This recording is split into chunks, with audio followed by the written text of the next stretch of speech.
মৃত গাছে মরণ ফাঁদ, এমনটাই সৃষ্টি হয়েছে রংপুরের শ্যামপুর হাট টু বদরগঞ্জ রোডের ডালিয়া ক্যানেল সংলগ্ন দক্ষিণ শিবপুর এলাকায়।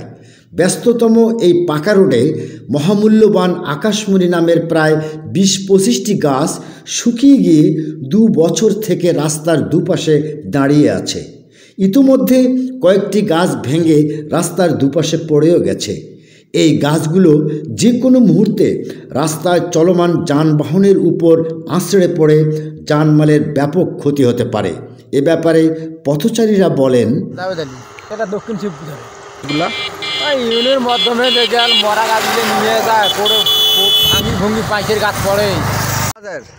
এটা কোন রোড? এটা বদরগঞ্জ রোড। এটা কতগুলা গাছ আছে এখানে রাস্তার মাঝে? মেলা গাছ আছে, শুকিয়ে গেছিল না? সব শুকিয়ে গেছে, ট্রাকটুক তো মানুষে ভাঙি চড়িয়ে নিয়ে গেছে।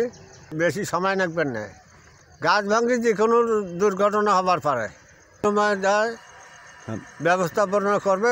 সংশ্লিষ্ট কর্তৃপক্ষ ও উপজেলা নির্বাহী অফিসারের হস্তক্ষেপে এই জটিল সমস্যার নিরসন দাবি করেছেন এলাকাবাসী ও পথচারীরা।